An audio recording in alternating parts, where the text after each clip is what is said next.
Ultra Beasts. Ever since these strange but cool creatures were introduced to us last year in Pokemon Sun and Moon, I've gotta say, I've really gotten used to them. And when taking a look at all of these Ultra Beasts, it's safe to say that all of them are pretty dang strong. Except Guzzlord, that thing sucks.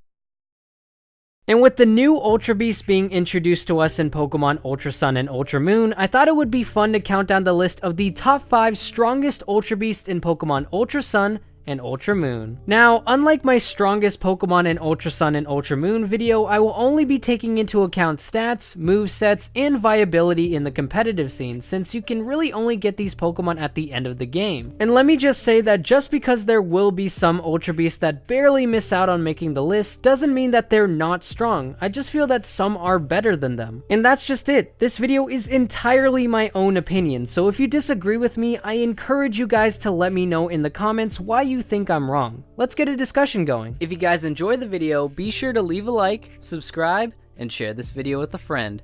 And with that being said, let's get started.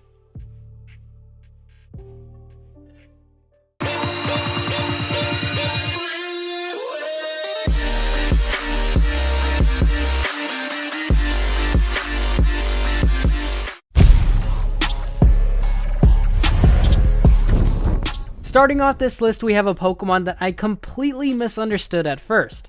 Kartana. Don't know what I mean? Watch this video. It was shit.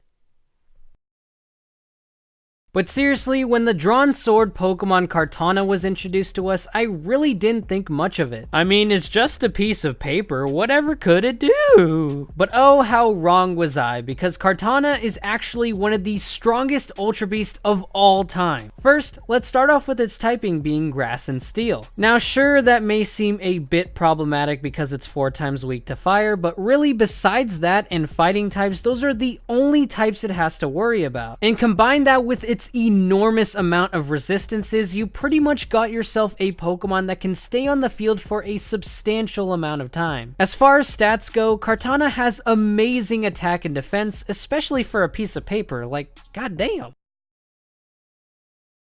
And good enough speed to cause some damage. Now, of course, that 31 special defense is a little worrying, but with the right EV investments, you should have enough to outspeed most Pokemon. And with the moves that this Pokemon gets access to, not many Pokemon are going to live. Typical sets that people use for this Pokemon are these two that I found on Smogon. The one on the top is for Smogon format, and the one on the bottom is for VGC. Both sets are incredibly viable. And with all of this put together, it's no wonder why so many people use Kartana.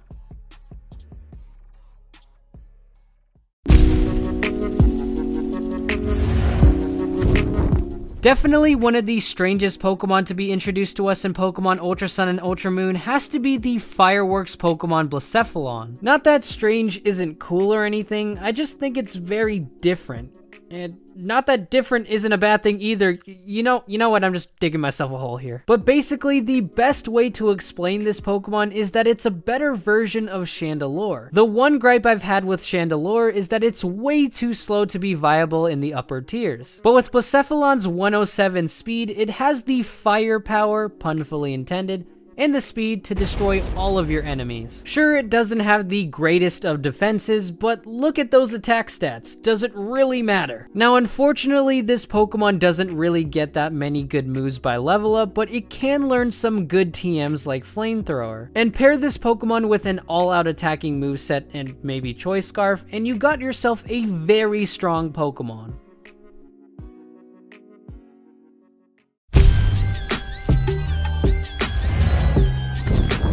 An Ultra Beast that I think everyone recognizes as one of the best Pokemon to use competitively has to be Celesteela. At first, I didn't really think much of this Pokemon because its stats say that it's not that amazing at one specific category. But that's the thing, the fact that it's pretty much balanced all around means that it can do almost anything. But mostly people use its awesome dual typing being Steel and Flying and pair it up with a massive bulky set. And the best part about this Pokemon is that it has a wide range of moves to make it probably the most versatile Ultra Beast of all time. The highlight moves to me being Leech Seed, Heavy Slam, and Flamethrower. And that's basically it. With its fantastic defensive typing, well-rounded stats, and a large move pool, it's no wonder why this Pokemon is so heavily used in both VGC and Smogon format. Celesteela is just a beast.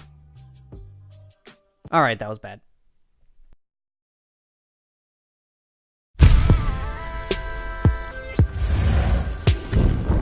Alright, so this next Pokemon is mostly known for being a one-trick pony, but man is Pheromosa really good at that one trick. I mean, there's really not that much to explain here. If you take a look at its stats, you pretty much know where I'm going here. Really high speed plus really good attack stat equals an amazing all-out attacker. It's really a simple equation here. And with the powerful moves that it can learn like Ice Beam, High Jump Kick, and Bug Buzz, it's safe to say that you should be shitting your pants right now. And I should also mention that it has a handy utility move in Rapid Spin, which coupled with its excellent speed allows it to function as a last resort hazard control option. But the problem with Pheromosa that just leaves it off the #1 spot is that it's a very, very frail Pokemon. If the opposing Pokemon manages to survive one of its hits, one flying type move, or really any move for that matter, should be enough to take out Pheromosa. But overall, this Pokemon is a very solid option.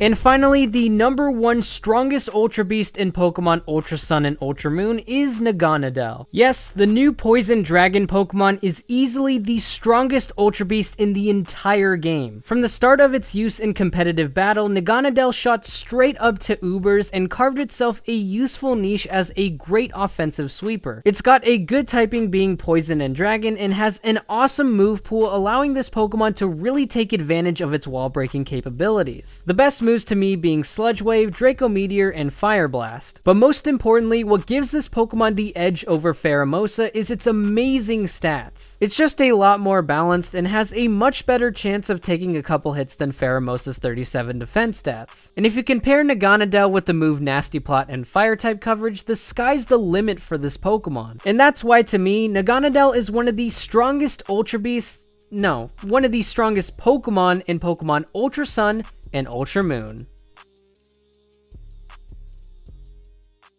Thank you guys so much for watching. If you enjoyed the video, be sure to leave a like and let me know in the comments section below. If you haven't already, subscribe to the channel and become an Aribro today. And if you guys ever want to participate in any one of these top 5 videos, I will be asking for your guys' opinion a lot more on Twitter, so be sure to go follow me there. Links are in the description. I also will be updating you guys on when videos come out, so if you ever want to know at the earliest time possible, you know where to go. And I just want to reiterate that again, this is just my opinion. So if you disagree with me, that is completely fine. And if you guys would like to, comment down below which Ultra Beasts you think are the strongest. If you want to check out the previous video I did, be sure to click the annotation on the left. If you want to see some Pokemon Ultra Sun and Moon videos, click the other annotation on the right. And with that being said, I will see you guys next time.